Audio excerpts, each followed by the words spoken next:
Okay, we're going to talk about the Pakistan T20 squad that's been picked to play New Zealand just in a few days. Now, the PCB have made some bold moves leading up to this tournament. They've left out Bubba and Rizwan, and basically, I'm unsure of the discussions that they've had with those two, but I would imagine it's around, hey, we actually want to look at some other players. We want to see more intent from you at the top of the order. We know you can create some volume of runs, but the modern game suggests that we need to score more. So that'll be interesting to see whether they get an opportunity in the PSL to show that they've improved and they've taken on that message. Now, because of that, we also know that Saimaeu and Zaman are both injured and weren't available for this tour. We know that Saimaeu will slot at the top of the order when he's fully fit. Where Waka fits, only time will tell. But because of Rizwan missing, it's a really exciting opportunity for Mohamed Harris and Usman Khan.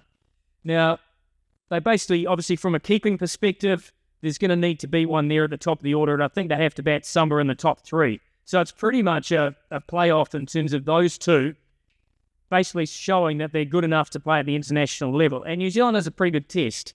So before I start to go through the whole squad, there are a few key points I want you to consider. Firstly, there are basically 31 matches between now and the T20 World Cup, which is in February, March 2026. It's going to be held in India and Sri Lanka.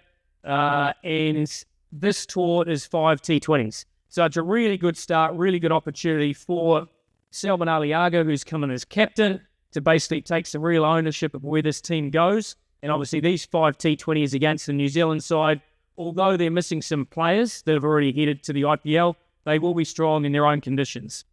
We also know in New Zealand the pitches are flat.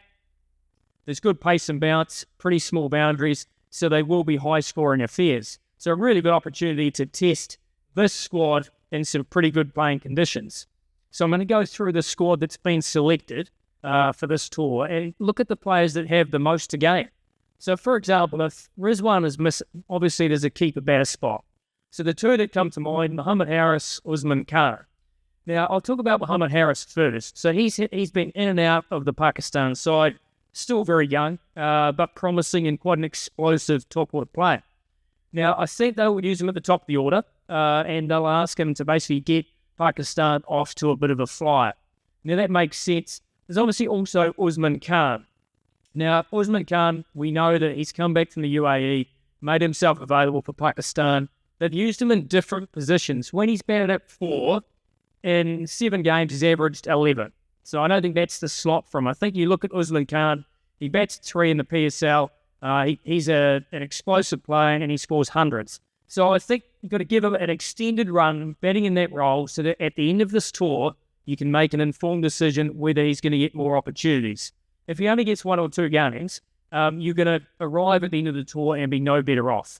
So give him some opportunities, give him a chance to keep, and also give him a chance to bat at 3. Doesn't have to keep in all the games, but he has to show that he's good enough so you can make an informed decision as to whether you continue to back him.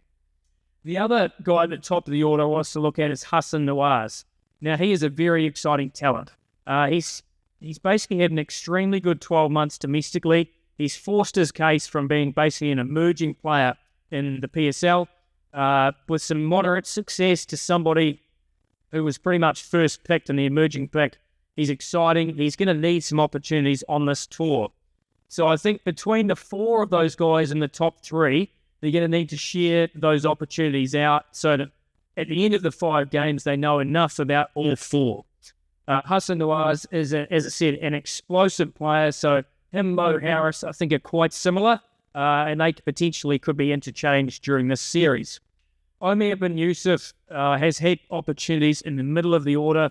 Personally, I think he's more a top-order player, plays pace very well, can play the short ball both sides of the wicket, has a really sound technique. And I think if you're going to look at him, I think you need to look at the top of the order because he sort of competes with someone like a Bubba. That type of player, but probably with a little bit more intent.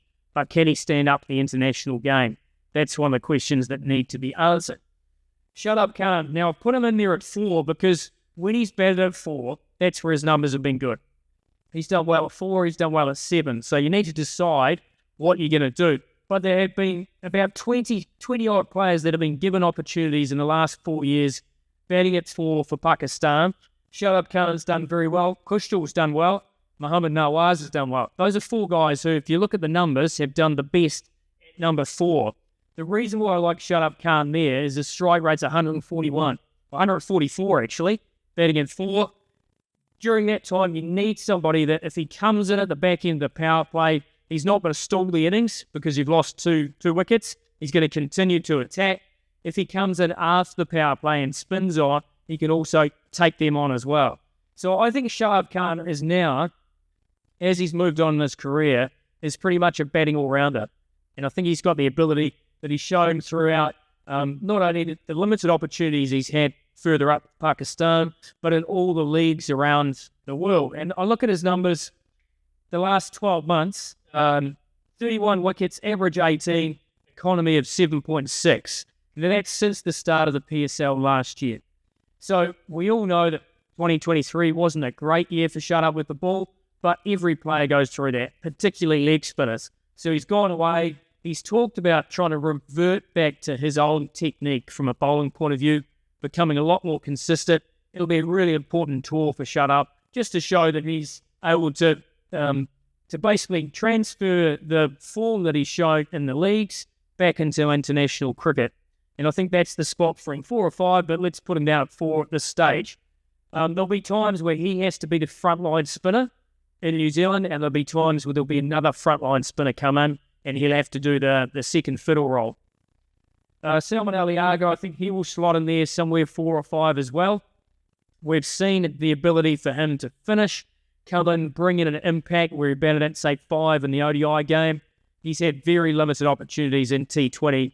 I think we need to see him around about 4 or 5 where he can make a big impact and he can show the technique that he has and also the level of intent. So it's that modern game in terms of coming out and taking on the bowlers.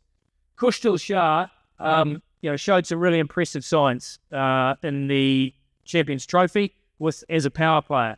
So I think the other reason why I like Kustal is that he's the only left-hander that's been picked out of the 9 batters. He's the only left-hander that bats in the top 7. So it's really important, especially with missing Syam Ayub, Bakar Zaman, need to find some left-handers that fit in top of that batting order. Now, why is it important to have left-handers? Now, the reason is not that you just want left-right for the sake of it. There's 2 things. That's if you were talking about a World Cup in 2026, the ball will spin. So if you've got the ball spinning into the bat, obviously it's far easier for the left-hander to go downtown and access the leg side than it is all right-handers. The other part of that is there will be some grounds where there will be a short side. So one side, the boundaries will be much shorter than the other, so you need to be able to have the left-right combination to be able to access both sides of the ground. New Zealand, I think there will also be opportunities for us to check the short side because some of the grounds they'll play on, there will be a short side. So good opportunity. Where they introduce Kustal, they might slide him up. If the left-arm spinner's in play, for example, they might slide him down if they want to use him in that finisher role. Niazi's the other one who I've got a lot of time for. I think Haider Ali and Niazi are the 2 finishers or exciting finishers in Pakistan at the moment. Now it's a really tough role being a finisher in ODI cricket, but it's even tougher in T20s, where you have to make an impact in 10, 12 balls, maybe 15, maybe 20 in a day where your team's in trouble. But you've got to make a huge impact in a short space of time. Now, Haider Ali's injured, wasn't available, considered for this tour. Niazi gets that opportunity. The other part that I like about Niazi is that he's an excellent fielder. And if you think of that as a fielding side, by adding Shoaib Khan and Niazi into that already, you've got a far more explosive fielding unit to be able to control those big pockets in the field. And T20 cricket is all about that explosive fielding, as we've seen in recent tournaments. So I think that's exciting. For me, Abdul Samad, fits underneath these guys in terms of opportunity. Whether they can fit him an opportunity sort of more in a finishing role, I know he's batted pretty much anywhere in the order. But I think the slot that he'll slot in on this tour will be somewhere around the finishing role. And he's going to have to show that he's got that capability to do that. From the seamers, number 8 is a really important role in T20 cricket. Now, many people will go, what number 8? Your batters have got to do the job. The reality is, even if you're number 8 in T20 cricket has to face 5 or 6 balls, they are batting when the game is on the line. So they have to be able to understand the game. They have to be able to bring some cricket sense and some power. So whether you're chasing or you're batting first, number 8 is absolutely critical. The other reason why number 8 is important is if you're asking these guys to play an aggressive brand of cricket, you need depth of batting. You can't all of a sudden be 2 down and then you basically shut up shop and get a below par score. You might be able to absorb pressure for a short period of time, but then you have to go again. And you can only do that if you've got depth of batting. So for me, Afridi has to show first that he's capable with the ball in terms of his changes of pace and getting that bounce, but also that he's able to contribute with the bat. And that's where I think Jarnag, they're sort of competing for that same spot in terms of that ability to show some batting skill and some depth of batting and also the change of pace. So for me, those two sort of interchangeable. Shaheen Sharafri, it could be a left-hand swap for someone like Jarnag, but quite different in terms of one takes the new ball, one can take the new ball, but is probably more a middle-over bowler in the international game. I don't think personally that Pakistan should use both Shaheen Sharafri and Haris Rauf in the same team at the moment, because otherwise you leave this tour and you've just provided the same bowling attack, the same opportunity, and you're no further ahead. So for me, these two are going to lead the attack, absolutely, but they can be interchangeable. So you're actually trying to grow the rest of that bowling attack. So you've got decisions to make. Muhammad Ali is one of those guys who has to take a new ball if he plays. He can obviously swing the new ball, he gets good bounce. And the reason why he's here is his ability at the back end of the innings to close it out with the ball with his Yorkers and his back of their hand has been impressive. So once again, no point leaving this tour unless you've found out enough information about these 3 guys. Afridi, Ali, Jarnag, you need to find out stuff about them. You've already seen plenty. Shaheen Sharafri, Haris Rauf, and you know if they are absolutely at their best, they'll be playing in the team at some stage anyway. Now, I've put in Sufyan Mukim in here as obviously the left-arm wrist spinner, and I've had him interchangeable there with Abrar Ahmed. Now, New Zealand doesn't really suit spin. We know that. But if you've got your eye on the prize, which is this T20 World Cup down here, you've got to give them opportunity. And there was a lot of talk about the fact Pakistan, the Champions Trophy, didn't have 2 spinners, wrist spinner to be able to take advantage of those conditions. Those conditions will still be there at that T20 World Cup. And you are going to have another wrist/mystery spinner to be a frontline spinner, and you're going to have Shadab Khan, who can be that in conditions that suit the seamers. He's got to be able to take on that role, and in conditions that suit, you can play both of them. And then you've obviously got Aga and Kush still if you want some finger spin. But in New Zealand, your wrist spinners will still be effective if they land the ball in good areas. So you want to find out about Sufyan Mukim and Abrar. Once again, he's played all of those games in the Champions Trophy. He doesn't need to play all these games on this tour. We want to find out more about Sufyan Mukim, and Abrar can maybe interchange where required.